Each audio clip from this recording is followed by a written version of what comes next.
man, I just called out my second 400% trade in a span of one single year, right? One calendar year. If you look back at my last video, I made a video on my trade on QBTS, which was around a 400% 400% return on my investment within a 6 month period. So this one was a little bit longer on Eose, which is the video I'm about to make coming up. But yeah, the last one was about a 6 month trade, but this one took a little bit longer, right? This was a I purchased this around July 25th of last year, and we're almost in June here, so almost a year trade on this one to get that 400% return. But yeah, like if you look back, like this is the screenshot of my order. I put about $2,500, not a lot, but still, I put in $2,500 on July 25th at around $1.83. And if you look at it in the chart here behind you, it's around $7 a share at this point. So if we look at the percentage, right around $1.80, right, it's almost a 400% trade, right? 400% move, like right around 360%, which is insane, right? So I'm pretty much just gonna be like reviewing exactly like why I got into this and stuff, and got into this stock specifically, and then pretty much just doing a quick review on it. So yeah, like really the first thing that caught my eye on EOSE was the weekly chart. The weekly chart looked really good, right? If we look, I mean, this is a kind of a newer company, right? It's IPO'd back in 2020 or 2020, so November of 2020. So it hasn't really been around that long. I mean, it's been around almost 5 years, which is pretty, I mean, it's pretty old, but not really old, right? So this is kind of a newer company. But this was pretty much sitting, kind of trading around its lows for a really, really long time. And what really caught my eye was the potential stage one break, right? And if we don't know what the stages of the market are, I'm gonna show you kind of that's bright. This is the stages of the market cycle, right? So we have the stage one, which is the accumulation.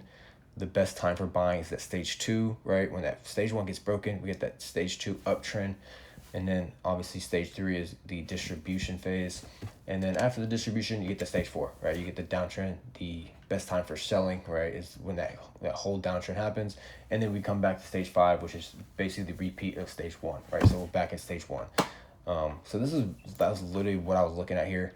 Nothing to it. This was kind of a front runner trade. So this is something that I didn't wait for the stage one break, right? Which is, if you look, I'm gonna pull up a different example, right? The best time, the most ideal time for buying for investors is when it does break that stage one, right? So you don't want to, you basically want to wait for the confirmation, typically, right? To wait for that stage one to break, and then you take the entry on that break, and then right up for that stage two, right? Right up the entire stage two.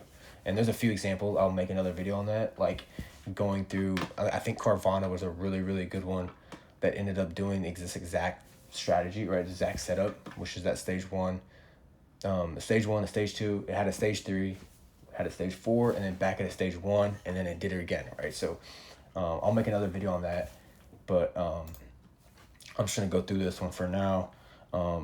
So this was a initial kind of a front runner kind of trade, which is meaning like you buy into it before the break happens, which typically, right, this is something that you can't time it, like you don't know exactly when it's gonna break that stage one. It's just you got to get in it. You have to have a plan, going into it, and then kind of just having your risk, understanding your risk management pretty much, right? Like I'm getting in it, I know where I'm gonna stop out, I know if I'm getting in it a little bit too early and stuff like that. So I think this was pretty much a perfect time trade, right around this exactly, right around January or July 25th. It was, or not exactly the day, but around that June time was perfect to enter on this.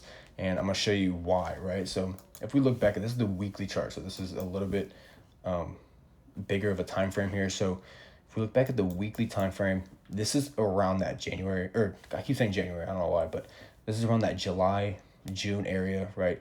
And if we look at the volume, right, I'm gonna zoom out really far. The highest, if you look at what the highest volume ever traded on a week is, it was exactly on this June candle, right? June 24th. So that kind of towards the end of the June month candle, right? So this was the most volume traded that month, or that week. Sorry, I keep thinking it's the month, but this is the weekly candle, right? Which traded around 50% in a week, right? And if we look up the next 3 weeks after that, right, this thing ran up about 130%, right? 130% in 3 weeks. So it obviously wasn't in that trade, but knowing that, right, knowing there's a lot of volume getting kind of pumped into this name, plus this company, you go look up what the company does and all this stuff. I thought it was a pretty good investment, right? This was kind of something that I felt like was a good company to invest in. So obviously that had something to do with it as well. But just looking at the chart alone, this did look really, really good. So if I'm gonna look exactly when I would have bought it here, and that July 25th time. So obviously, right, I took the low here. I used the Fibonacci to kind of get my entry, right? Because obviously I'm not gonna chase something and buy something that's up 130%. I waited for a pullback, and I didn't know exactly when I wanted to enter. So I took the Fibonacci, right? I kind of drawn out my recent low here, right? So my recent low, the stock was at, right? Recent low. I took out the high. I looked at the high here that after 130% move, I took out the high, and I waited for the pullback into that golden pocket, right? Golden zone. And it looked exactly when this was right here, right? So I entered, I think I entered a little early, right around here. So this is the week I entered on this candle here. You can see that next week it did drop a little bit. So I was in a little drawdown for the first week I was in the trade. But I mean, since then, right, literally that's the lowest point the trade was ever at, right? It's that little point right here. But anyways, right, a little perfect entry. This couldn't have been any more perfect, right? Like golden pocket, as soon as it hit that golden zone, just rips, right? So that was when I entered, right? So if you look, that's July 24th, yeah, July 25th month or week, that perfect candle right here. So since then, right, we've ripped up since that 183 entry, we've ripped up to $7, right? So this is a huge trade that took about around a year. So I mean, if you look at it on a longer term aspect, if you put in $1,000, you made $4,000. If you put in $100,000, you made $300,000. So I mean, it really is it's just a way of looking at it differently. Like these are big moves that happen, right? And but yeah, I mean, that's pretty much what happened and how I looked at getting into it. And this is how you know kind of we are getting at this stage 1 break, right? If you look at the monthly chart, look how exactly identical it is to that chart that that little example that I showed you on on the Safari, that stage 1, right? We had that stage 1 right on $5 a share, right? So right on $5 a share was that area. I'm gonna pull it back up, watch. So it's right on this area, right, where you have that huge, I wish I can zoom in, but you can see that little line, which is showing a lot of resistance. And once that stage gets broken, or once that little level gets broken, here, this is a better example, actually. Right here, if you look at it, that stage 1 break, right, as soon as it broke out of that $5 level, it is now the beginning stages of it, right? So this is obviously at the beginning stages. This hasn't broken out of it yet. But I mean, there's still a lot of room to the upside at this point, right? If this is the next stage 2, I mean, this thing can really run up to these highs, right?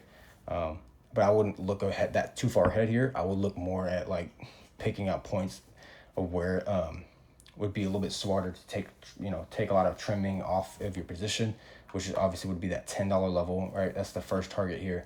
I wouldn't look at being greedy and letting it ride until $20, $30 a share. I'm going to be looking at $10 first, right?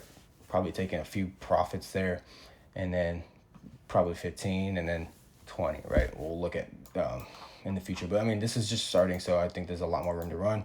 But anyways, that was my move. That was my trade that I made on EOSE. Pretty good, man. It's my second 400% trade.